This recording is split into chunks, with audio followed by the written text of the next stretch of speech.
Bueno, continuamos con la segunda parte de la clase de mecánica de fluidos, introducción a la dinámica de la circulación periférica. Habíamos dejado pendiente una pregunta que era cómo es la velocidad de la sangre en relación entre la aorta y las venas cavas que llegan a la aurícula derecha. Para poder continuar con este análisis, vamos a seguir analizando lo que es la ley de continuidad. Antes ya habíamos definido el caudal como volumen dividido tiempo y como paso siguiente ahora podemos también plantear que el caudal puede ser entendido como área por velocidad. Quizás no es tan intuitivo como la idea del volumen en el tiempo, pero si nosotros desglosamos las unidades de medida, vemos que centímetro cúbico sobre minuto podría ser también interpretado como centímetro al cuadrado por centímetro sobre minuto, que es una unidad de área y velocidad. Entonces, entendiendo de esta manera el caudal, entonces, con el análisis que hicimos recién, tenemos este nuevo sistema con un área mayor que luego se achica a nivel 2 y después nuevamente en el nivel 3 vuelve al diámetro inicial. De esta manera, y según lo que nosotros habíamos discutido anteriormente, el caudal en 1, 2 y 3 debería ser el mismo a pesar de los cambios de diámetro.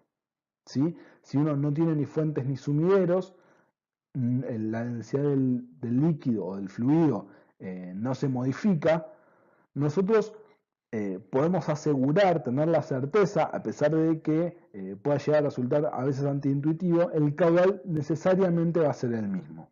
De esta manera, y como decíamos recién, que el caudal también puede ser interpretado como área por velocidad, el área por velocidad en 1, en 2 y en 3 van a ser equivalentes. Siendo que el área es menor en 2, la única manera de poder equiparar esta ecuación es entendiendo que la velocidad necesariamente va a ser mayor a este nivel. Por lo tanto, observamos una velocidad menor, un aumento de la velocidad para poder mantener el mismo caudal y después nuevamente el enlentecimiento a nivel de la sección en 3.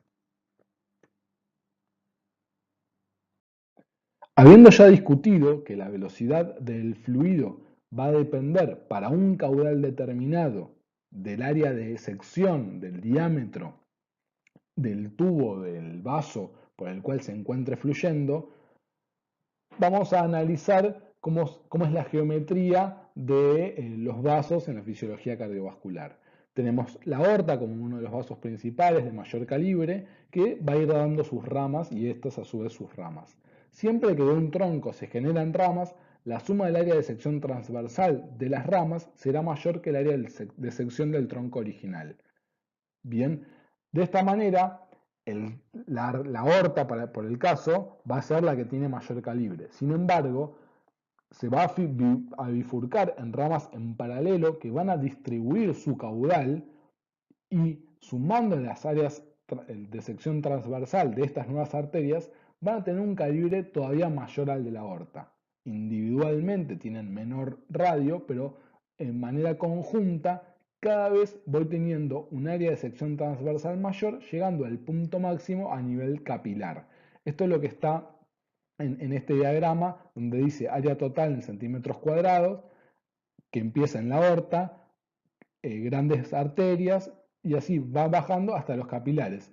Y se ve que la sección total, el área total en centímetros cuadrados, llega a su máximo a nivel capilar. Y luego nuevamente empieza a descender cuando estos vasos van unificándose hasta llegar a las venas cavas. Por eso es que en este segundo dibujito, este que tenemos por aquí, el, dibuja con un único tubo, ¿sí? De manera esquemática, esta representación donde tendríamos la arteria aorta, el aumento del diámetro de estos tubos y luego nuevamente que vuelve a reducir su radio. Sería el ejemplo contrario al que discutimos como un tubo en el ejemplo anterior. ¿Sí? Obviamente, repito, que el calibre individual de cada uno de estos vasos, por ejemplo de los capilares, es ínfimamente más chiquitito que el de la aorta. Sin embargo, estamos hablando de la sumatoria de todas esas áreas. De esta manera, nos resta ahora poder interpretar cómo va a ser la velocidad en aquellos vasos según la sección que uno tenga. De esta manera tenemos este nuevo gráfico, que es el que teníamos recién, con la variación del área de sección transversal en el circuito sistémico desde las grandes arterias pasando por los capilares hasta nuevamente las grandes venas. Y eso es lo que nosotros vamos a relacionar con la velocidad de la sangre. Sabemos que cuando tenemos un menor calibre total vamos a tener la mayor velocidad y la menor velocidad a la altura de los capilares, para nuevamente volver a ascender en su velocidad y llegar a las venas cavas prácticamente con la misma velocidad que en la aorta. Va a depender únicamente de que si las dos cavas juntas tengan un poco más de diámetro o no que la arteria aorta. Sin embargo, no va a tener relación ni con el pasaje por una resistencia, ni con la presión que manejan estos vasos. Esto está determinado porque tenemos un mismo caudal, como ya hemos discutido, en la sumatoria de las dos cavas con la arteria aorta, y un mismo calibre o un calibre parecido. De esta manera no nos queda otra alternativa que la velocidad de la sangre sea también muy similar. Por eso están los glóbulos rojos cansados como una mala idea, también en el sentido de uno podría llegar a pensar que en las venas cavas, después de haber pasado por la resistencia, ya estos glóbulos rojos y la sangre está cansado y le cuesta y llega lento hasta la aurícula derecha. La realidad es que, como decíamos recién, la velocidad en las venas cavas es prácticamente idéntica a la velocidad en la arteria aorta, debido a que comparten un mismo caudal y tienen una sección transversal muy parecida. ¿Cómo son la velocidad y el caudal de la arteria radial respecto a la aorta? Contéstenlo ustedes, yo continúo con la siguiente diapositiva mientras tanto. Acá parece tentarse uno con ver la arteria radial de menor calibre y como el caudal es el mismo por la ley de continuidad, tengo mayor velocidad. Acá lo que hay que tener cuidado justamente es en entender que bajo ningún punto de vista van a compartir el caudal, la arteria aorta con la arteria radial. La bifurcación que se produce a partir de la aorta implica compartir el caudal con todas esas ramas que están en paralelo. La arteria radial, junto con otras muchas arterias, van a conformar una sección completa de un calibre mayor a la arteria aorta.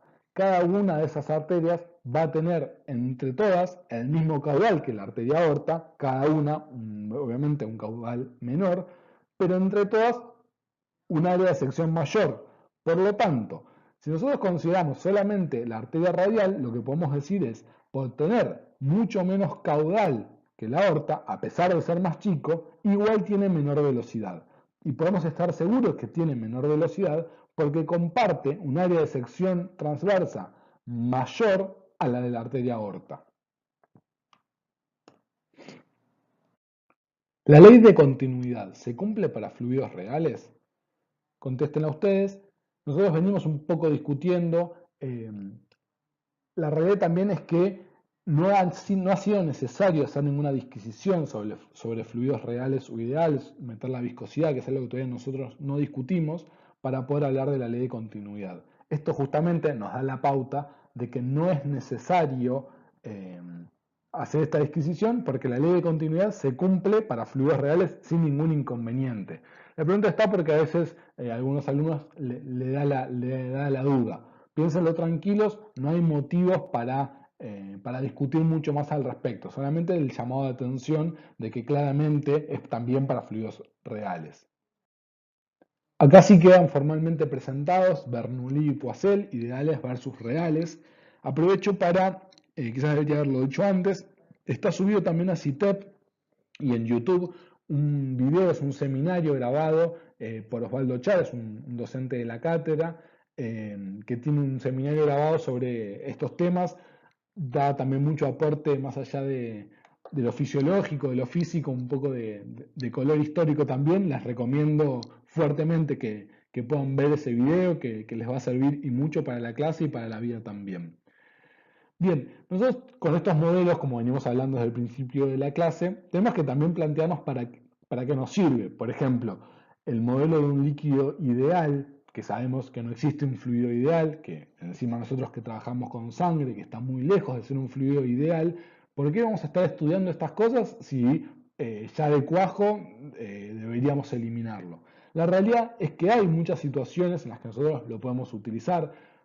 Por dar un ejemplo, la sangre que circula entre la arteria aorta y la arteria radial lo hace perdiendo muy poca energía por rozamiento viscoso. Entonces, en ese trayecto, por ejemplo, uno podría utilizar este modelo para plantearse alguna pregunta. ¿Sí? Vamos igual viendo ahora con los siguientes ejercicios, pero aunque sea que queden presentados y entendemos sí que la principal diferencia entre los líquidos ideales y los reales es que los líquidos reales tienen viscosidad distinta de cero y eso va a implicar una pérdida de energía por rozamiento viscoso.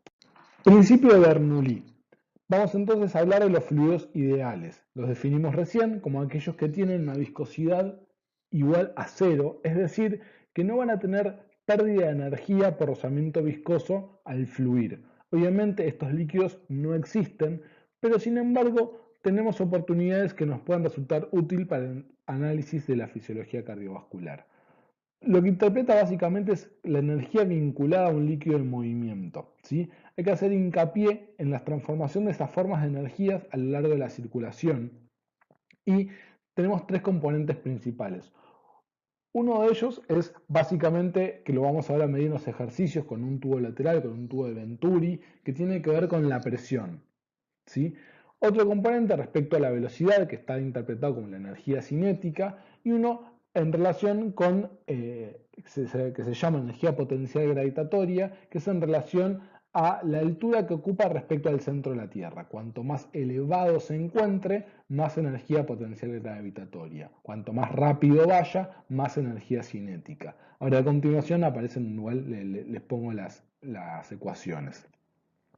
Lo que sí, para poder unificar un poco las unidades y sobre todo a nosotros nos puede resultar más ameno trabajar con presión, lo que se hace es dividir por volumen estos tres componentes y entonces hablamos de presión lateral, presión cinética y presión gravitatoria. Y el concepto atrás de un fluido ideal y el concepto que incorpora Bernoulli o que aporta Bernoulli es plantearlos como constante por no tener pérdida de energía.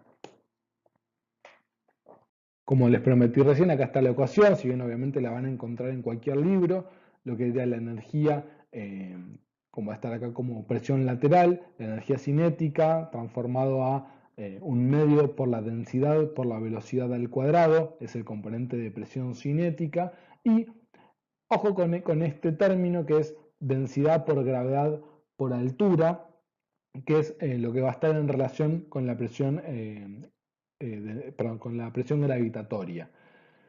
Les digo, ojo con esto, porque la presión hidrostática, que va a ser un componente de la presión lateral, la presión hidrostática se define como la presión que ejerce una columna de agua que está, o sea, por arriba del punto que yo estoy analizando. Este concepto de energía gravitacional es lo contrario. Cuanto yo más alto estoy y tengo posibilidad de caer, es esa energía potencial de la que me habla esta ecuación. O sea, si bien la ecuación parece ser la misma, la h en este caso es altura por sobre el nivel del centro de la Tierra o el nivel de referencia que yo ubique. En cambio, cuando yo hablo de presión hidrostática, es la altura de agua que yo tenga por encima. En ciertos momentos nosotros podemos utilizar, por ejemplo, en una persona que esté de pie, que yo se los voy a plantear ahora más adelante, el componente de presión hidrostática que va a formar parte de lo que es la presión lateral. Bien, seguimos. ¿Qué supuestos se deben cumplir para que funcione Bernoulli? Lo que yo les dije recién, la viscosidad es igual a cero, que es lo que lo define como líquido ideal, un caudal constante y un fluido incompresible, que es similar a lo que habíamos discutido más temprano, que es que la densidad sea constante. Bien, para terminar este video les voy a dejar esta pregunta, dice en un sujeto de pie, ¿cómo es la energía lateral, potencial y cinética en la aorta en relación a la arteria pedia?